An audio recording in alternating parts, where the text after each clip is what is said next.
Assalamualaikum warahmatullahi wabarakatuh. Sahabatku yang dirahmati Allah, pada kesempatan yang berbahagia ini kita akan mengisahkan pengadilan Hurmuzan ketika Umar bin Khattab tidur di emperan masjid.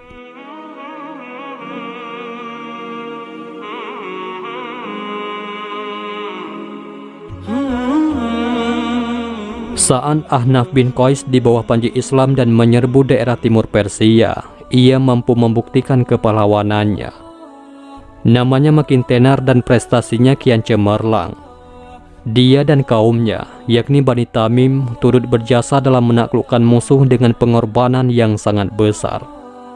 Banyak kota dan daerah yang dikuasai, termasuk kota Tustur, dan menawan pemimpin mereka, yaitu Hurmuzan. Dia adalah pemimpin Persia yang paling kuat dan keras, serta memiliki tipu muslihat yang lihai dalam berperang. Kemenangan kaum muslimin kali ini berhasil memaksa dia untuk menyerah. Berkali-kali sudah dia mengkhianati perjanjian damai dengan kaum muslimin dan mengira bisa melakukannya terus-menerus dan merasa dapat mengalahkan kaum muslimin. Tatkala dia terdesak di salah satu bentengnya yang kokoh di Tustur, dia masih berkata, "Aku punya 100 batang panah dan kalian tidak mampu menangkapku sebelum habis panah-panah itu. Padahal kalian tahu bahwa bidikanku tak pernah meleset, maka kalian tidak bisa menangkapku sebelum 100 orang dari kalian akan tewas." Pasukan Islam bertanya, "Apa yang engkau kehendaki?" Hurmuzan menjawab, "Aku mau diadili di bawah hukum Umar bin Khattab. Hanya dia yang boleh menghukumku." Mereka berkata, "Baiklah, kami setuju." Dia pun meletakkan panahnya ke tanah, lalu menyerah kepada kaum muslimin. Pasukan muslim membelenggu dia, kemudian mengirimkannya ke Madinah dalam pengawalan yang ketat dan para pahlawan perang di bawah pimpinan Anas bin Malik, yakni pembantu Rasulullah SAW, dan juga Ahnaf bin Qais, murid dan kader Umar bin Khattab. Rombongan itu mempercepat jalannya menuju Madinah. Semua berharap agar Amirul Mukminin puas dengan kemenangan tersebut. Mereka membawa harta untuk Baitul Mal, yakni 1/5 dari hasil ghanimah. Juga yang tidak kalah pentingnya adalah Hurmuzan yang selalu mengkhianati janji itu bisa dihukum khalifah setimpal dengan kejahatannya. Setibanya di pinggir kota Madinah, mereka menyuruh Hurmuzan mengenakan pakaian kebesarannya yang terbuat dari sutra mahal bertabur emas permata. Di kepalanya bertengger mahkota yang penuh intan berlian yang mahal harganya. Begitu memasuki kota Yasrib, rakyat besar dan kecil, tua atau muda, berkerumunan menonton tawanan berpakaian mewah itu dengan terheran-heran. Dia langsung dibawa ke rumah Amirul Mukminin Umar bin Khattab, tetapi beliau tidak ada di rumah. Seseorang berkata, beliau pergi ke masjid untuk menyambut tamu yang datang berkunjung. Rombongan itu berjalan ke arah masjid, namun Khalifah Umar tak terlihat ada di dalam. Sementara itu orang-orang makin banyak berkerumunan. Saat mereka masih sibuk mencari-cari, anak-anak yang sedang bermain di situ bertanya, "Apakah kalian mondar-mandir untuk mencari Khalifah Umar?" Mereka berkata, "Benar, di mana Khalifah?" Anak itu menjawab, "Beliau tertidur di samping kanan masjid dengan berbantalkan surbannya." Memang tadinya Khalifah Umar berangkat dari rumahnya untuk menemui utusan dari Kufah. Tapi setelah mereka pulang, beliau merasa mengantuk sehingga tidur di samping masjid. Hurmuzan pun digiring ke samping masjid. Mereka mendapatkan Khalifah Umar sedang tidur nyenyak. Mereka pun duduk menanti hingga beliau bangun dari tidurnya. Hurmuzan tidak paham bahasa Arab, tidak tahu apa yang sedang dibicarakan orang-orang, sehingga sama sekali tak menduga bahwa yang tidur di depannya adalah Amirul Mukminin Umar bin Khattab. Memang dia sudah mendengar kesederhanaan dan kezuhudan Umar bin Khattab, tapi tak disangkanya bahwa orangnya adalah yang sedang tidur itu. Orang yang telah menaklukkan Romawi dan raja-raja lain, tidur tanpa bantal dan tanpa pengawal. Melihat orang-orang duduk bersamanya, dia mengira mereka sedang bersiap untuk sholat dan menunggu khalifah. Ahnaf kemudian mengisyaratkan kepada orang-orang untuk tenang, agar tidak membangunkan khalifah dari tidurnya. Sebab sepanjang pengetahuannya dalam menyertai Umar radhiyallahu an, khalifah itu tidak pernah tidur di malam hari. Beliau selalu berdiri sholat di mihrabnya atau menyamar meronda berkeliling Madinah untuk menyelidiki hal ihwal rakyatnya atau menjaga rumah-rumahnya dari kejahatan pencurian. Kemudian tatkala Hurmuzan melihat isyarat Ahnaf kepada orang-orang, dia menoleh kepada Mughirah bin Syu'bah yang bisa berbahasa Persia. Dia bertanya, "Siapakah orang yang tidur itu?" Mughirah menjawab, "Dialah Amirul Mukminin Umar bin Khattab." Betapa terkejutnya Hurmuzan, lalu dia berkata, "Umar, lalu mana penjaga dan pengawalnya?" Mughirah menjawab, "Beliau tidak memiliki pengawal ataupun penjaga." Dia berkata, "Kalau begitu, pasti dia nabi." Mughirah berkata, "Bukan, tak ada nabi setelah Rasulullah Muhammad SAW. Hanya saja tingkah lakunya memang seperti nabi." Orang-orang makin padat berdatangan dan suara-suara yang ditimbulkan semakin keras. Umar radhiyallahu an terbangun dari tidurnya dan heran melihat orang telah ramai berkerumun. Beliau juga melihat seseorang yang mengenakan pakaian kebesaran dengan mahkota di kepala dan tongkat bertabur permata indah di tangannya. Umar beralih menatap wajah Ahnaf lalu berkata, "Diakah Hurmuzan?" Ahnaf menjawab, "Benar wahai Amirul Mukminin." Sayyidina Umar kembali mengamati pakaian dan sutra gemerlap yang dikenakan oleh pemimpin Persia tersebut, kemudian memalingkan muka sambil bergumam, "Aku berlindung kepada Allah dari api neraka dan dari dunia ini. Terpujilah Allah yang telah menundukkan orang ini dan orang-orang semacamnya untuk Islam." Kemudian beliau berkata, "Wahai kaum muslimin, pegang teguhlah agama ini dan ikutilah petunjuk Nabi kalian yang bijaksana. Jangan sekali-kali Anda terpesona oleh dunia, karena dunia itu menggiurkan."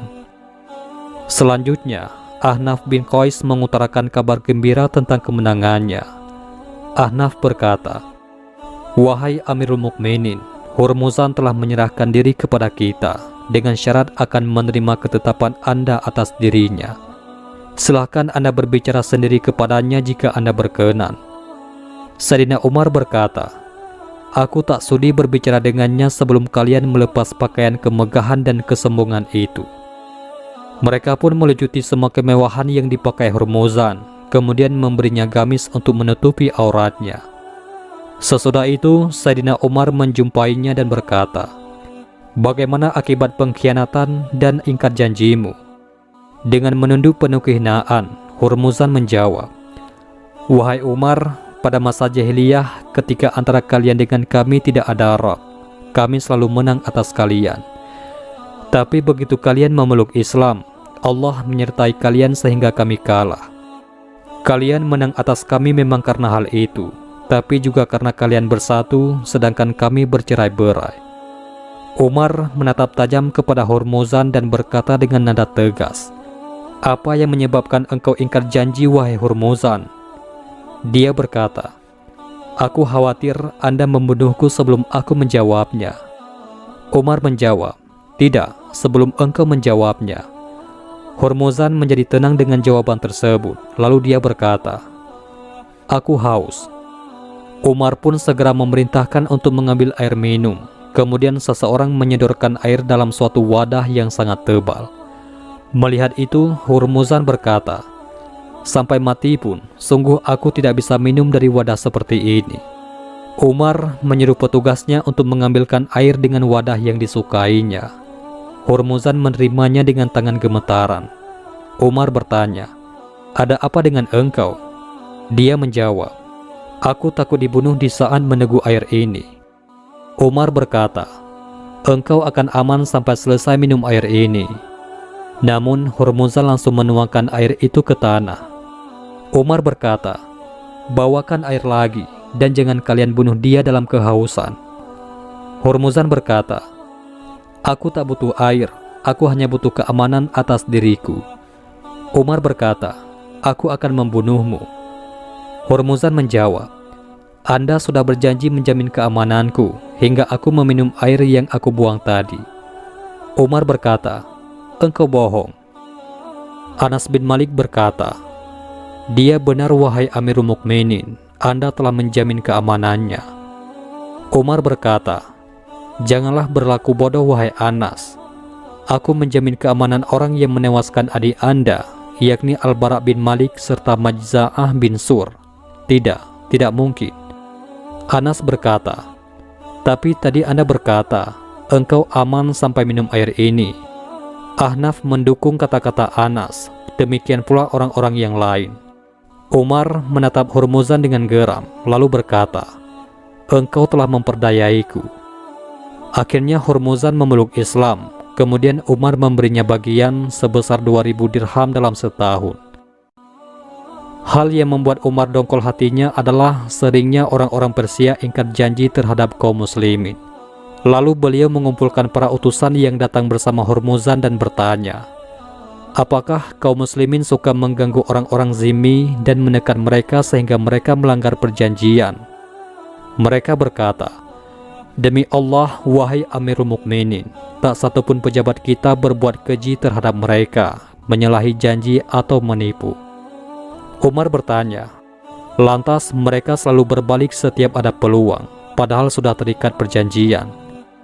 Umar radhiyallahu an tidak merasa puas dengan jawaban para utusan tersebut. Pada saat itulah Ahnaf angkat bicara. Saya akan coba jelaskan apa yang Amirul Mukminin kehendaki dari pertanyaan Anda. Umar bertanya, katakan apa yang Anda ketahui. Kemudian Ahnaf memperjelas jawaban para utusan tersebut. Mereka hendak berkata, Anda melarang kami memperluas kekuasaan di Persia dan memerintahkan agar selalu puas dengan wilayah-wilayah yang ada di tangan kita. Padahal Persia masih berdiri sebagai kekaisaran yang berdaulat, masih mempunyai seorang kaisar yang hidup. Tak heran bila orang-orang Persia itu selalu merongrong kita, sebab mereka ingin merebut kembali rumah-rumah dan harta benda yang berada di tangan kita. Kawan-kawan mereka yang terikat perjanjian dengan kita berusaha bergabung setiap ada kesempatan dan peluang untuk menang. Memang tak mungkin ada dua kekuasaan bersatu dalam satu wilayah, salah satu pasti harus keluar. Kalau saja Anda mengizinkan kami menaklukkan mereka seluruhnya, barulah akan berhenti makar mereka dan selesai sudah urusan itu. Sejenak Khalifah Umar radhiyallahu an merenung mendengar uraian itu, lalu berkata, engkau benar wahai Ahnaf. Kini terbuka sudah hal-hal yang belum terjangkau oleh akalku tentang kaum itu. Dan nantinya, berkat saran Ahnaf, akhirnya terjadi peristiwa-peristiwa besar sesudahnya. Saran dari Ahnaf tersebut sangat nampak mempengaruhi putaran roda sejarah. Demikianlah kisah kezuhudan dan kesederhanaan Khalifah Umar bin Khattab. Seorang raja tidur tanpa beralaskan bantal dan hidup tanpa pengawal, sehingga tingkah beliau tersebut membuat Raja Persia memeluk agama Islam. Wallahu a'lam bissawab. Innallaha wa malaikatahu yusallu 'alan nabi. Ya ayyuhalladzina amanu sallu 'alaihi wa sallimu taslima. Sesungguhnya Allah dan malaikat-malaikatnya berselawat untuk Nabi. Hai orang-orang yang beriman, berselawatlah kamu untuk Nabi dan ucapkanlah salam penghormatan kepadanya. Allahumma sholli ala Sayyidina Muhammad wa ala ali Sayyidina Muhammad. Mudah-mudahan ini semua bermanfaat. Assalamualaikum warahmatullahi wabarakatuh.